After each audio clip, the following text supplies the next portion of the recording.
సాయేశ్వరాయ విద్మహే సత్యదేవాయ ధీమహి తన్నః సాయి ప్రచోదయాత్. అస్మద్గురుభ్యో నమః. శ్రీ సత్యసాయిబాబా వారి దివ్య మహిమలను గురించి తెలుసుకునే ప్రయత్నం చేద్దాం. పూర్ణత్వమే సాయి. భగవద్భక్తులైన వారు సమాజంలో ఏ విధంగా మెలగాలో తెలిపే ఒక ప్రవర్తన నియమావళిని భగవాన్ సత్యసాయిబాబా ఆదేశించారు.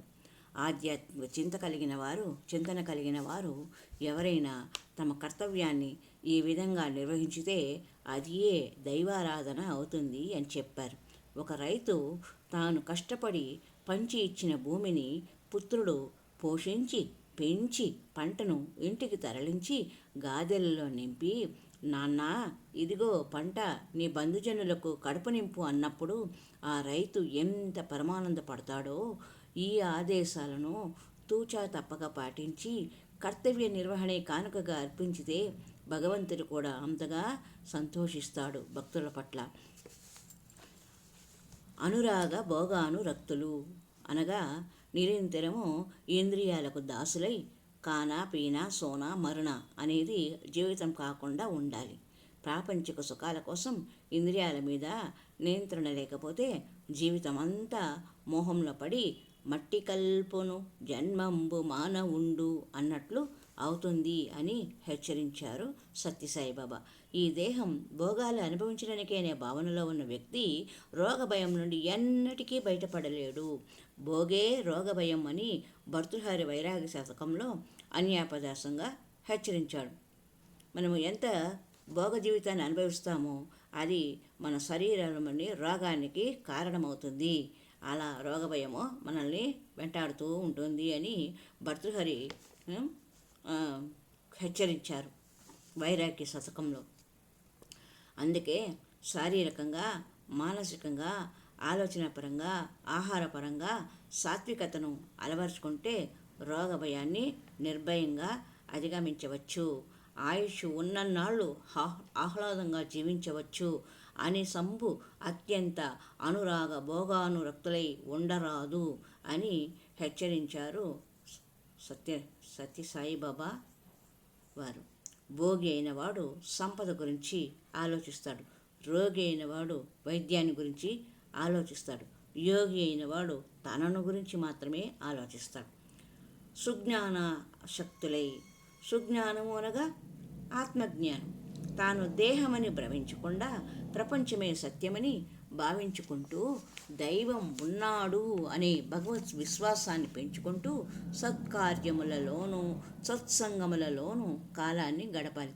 దైవానుగ్రహాన్ని పొందాలి అనే తపనతో భగవంతుణ్ణి నిరంతరం మదిలో నిలుపుకుంటూ జీవనయాత్ర సాగించడమే సుజ్ఞానాశక్తి. మమాత్మ సర్వభూతాంతరాత్మ అనేది భగవద్వాక్యం. భగవన్నామ స్మరణతో మనిషి పవిత్రుడు అవుతాడు అనేది జగమెరిగిన సత్యం. ఎందరో నామజపం చేస్తున్నారు, కానీ వారి జీవితాలు పవిత్రం కావు. వారి మనసులు కుటిలం. అటివారు యాంత్రికంగా చేస్తున్నారు అనుకోవాలి. ఫలితం భక్తి సైతం జనించదు. భక్తిభావం కూడా వారిలో ఏర్పడదు. ఏదో చేశాము అంది. రామకృష్ణ పరమహంసుల వారు అంటారు, సాధారణ మనసు ఇత్తడి చెంబు లాంటిది. ప్రతిదినము తోమడము అవసరం. ప్రతి జన్మలోనూ ఏవో తప్పు పనులు, కోరికలు తీర్చుకోవడానికి అన్యాయాలు చేసినందున అటువంటి కళంకాలు దట్టంగా మట్టిపట్టి ఉంటాయి. నిత్య నామస్మరణ ద్వారా ఈ మాలిన్యాన్ని శుభ్రం చేయడము అవసరము. శ్రద్ధతో నామస్మరణ చేస్తే మనిషి తప్పక పవిత్రుడు అవుతాడు అని చెప్పారు. సమభావం.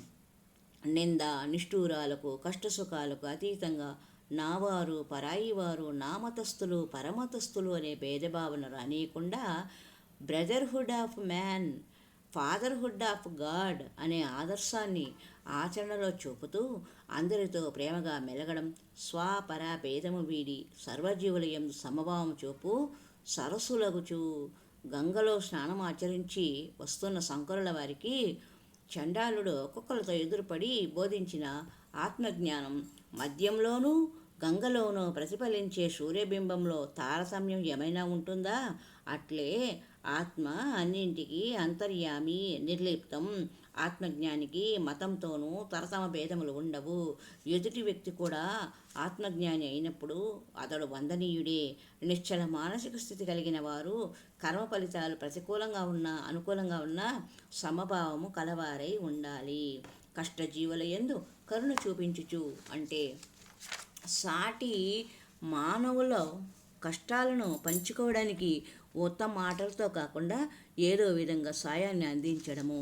ఒకసారి స్వామితో కొంతమంది ఒక ఊరివారు, మేము సత్యసాయి సమితిని స్థాపించుకుంటాం బాబా అని ఒక ఊరివారంటే స్వామి నవ్వి సమిత సవిత అన్నారు. భజన అనేది విభజనకు దారి తీయకూడదు అనే భావనతో ఆ విధంగా అన్నారు. వ్యాధిగ్రస్తులకు మందులు కొనలేని వారికి వైద్య విద్య నీటి సహాయం అందించే గ్రామ సేవయే రామసేవ అనే భావనతో సమాజ సేవకు కొన్ని గంటలైనా వినియోగించారు.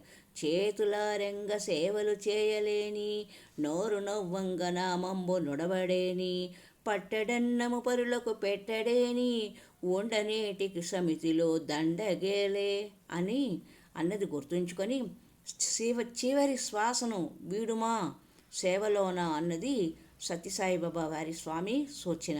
మౌలిక వసతులు కల్పించినట్లయితే ప్రజలు భక్తి మార్గంలోకి వస్తారు. కనుకనే స్వామి విద్య, వైద్యము, త్రాగునీరు లాంటి మౌలిక సదుపాయాలు ప్రజలను కల్పించిన తర్వాతే భక్తి మార్గము ఉపదేశిస్తున్నారు. ప్రతి వ్యక్తి తోటి మనిషికి సహాయపడగలడు. దానికి ధనం అక్కర్లేదు. సాయపడాలి అనే గుణం ఉంటే చాలు.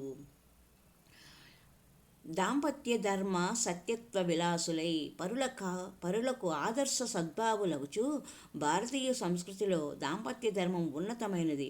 అనంతపురంలో మహిళా కళాశాలను స్థాపించినప్పుడు తమ ఉద్దేశాన్ని వెల్లడిస్తూ భగవాన్ ఆదర్శవంతమైన అమ్మలను తయారు చేయడమే మా లక్ష్యమన్నారు. The hand that rocks the cradle rules the world. ధర్మాన్ని బోధించేది, ఆచరింపచేసేది తల్లిదండ్రులే కదా. తల్లిదండ్రులు తిట్టుకుంటూ లేస్తే పిల్లలు కొట్టుకుంటూ లేస్తారు. ధర్మపత్ని అనేది ఎంత ఉదాత్తమైన పేరు. ఒక సందర్భంలో స్వామి అనంతపూర్ కళాశాల విద్యార్థులను ఉద్దేశించి మాట్లాడుతూ, మీ నుండి నేను కోరేది సత్ప్రవర్తన మాత్రమే. మిమ్మల్ని చూసి మీ అత్తామామలు మా కోడలు స్వామి కళాశాలలో చదువుకున్నందుకు మాకు గర్వకారణంగా ఉన్నది అనేటట్లుగా వారిని సంతోషపరచండి అన్నారు. వనవాసానికి తనను వారించిన రాముడితో సీత అన్న మాటలు, రాముడు ఎక్కడ ఉంటే అదే నాకు అయోధ్య, రాముడు లేని అయోధ్యయే అడవి అన్నది. 10 మందిలో సాయి భక్తులు గౌరవంగా ప్రత్యేకంగా గుర్తింపబడేటట్లు సమాజంలో మంచి స్థానాన్ని సంపాదించుకునేటట్లుగా ఉండాలి అనేది భగవాన్ సత్యసాయి బాబా వారి ఆకాంక్ష. యక్ష ప్రశ్నలో యక్షుడు ధర్మరాజును అడుగుతాడు, దేనివలన సూర్యుడు ఉదయ అస్తమయములకు లోను అవుతున్నాడు అనగా ధర్మరాజు ధర్మము వలన అని చెప్పాడు. కనుక చరాచర సృష్టి అంతా ధర్మం మీదనే ఆధారపడి ఉంది.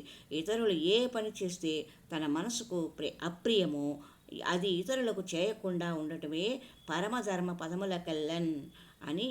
ఒకవేళ ఏది ధర్మమో ఏది అధర్మమో చెప్పలేని సమయంలో స్వామికి నమస్కరించి, స్వామి యద్యత్ కర్మ కరోమి తత్తదఖిలం శంభో తవారాధీనం అని ప్రార్థించాలి. కనుక భక్తులు స్వామి చేత I am happy with you అనిపించుకునే స్థాయికి ఎదగాలి. ఇది సాధ్యమా? అంత తేలిక కాదు. గాంధీజీని ఒకరు అడిగారంట, ఆర్ యూ పర్ఫెక్ట్ అని. No, I don't think I am perfect, but I am on the road to perfection అన్నారు గాంధీజీ. ఒకసారి బాబా కొంతమంది భక్తులతో ఉడుంపేట అనే గ్రామానికి వెళ్ళడానికి బయలుదేరారు. వ్యాన్ డ్రైవరు 30 ఏళ్ల కుమారస్వామి. వ్యాన్లో పెట్రోల్ చాలదని దగ్గరలో ఉన్న బంకులో పెట్రోల్ కొట్టించాలని ఆయన భక్త బృందానికి చెప్పాడు. అది గమనించిన బాబా, కారు ఎక్కడా ఆపవద్దు, పెట్రోల్ కొట్టించనక్కర్లేదు అని 2 సార్లు హెచ్చరించారు. వ్యాన్ డ్రైవర్కు బాబా దివ్యత్వం పట్ల వ్యతిరేక భావం ఉండడం వల్ల కారును నిర్లక్ష్యంగా జోరుగా నడిపించాడు. వ్యాన్లో ఉన్న భక్తులు తమ వెంట తెచ్చిన కాఫీ తినుబండారాలను తీసుకోవడానికి మధ్యలో వ్యాన్ ఆపడానికి బాబావారి అనుజ్ఞ కోరారు. సరే అన్నారు బాబా. వ్యాను ఒక కొబ్బరి తోట చెట్ల నీడలో ఆగింది.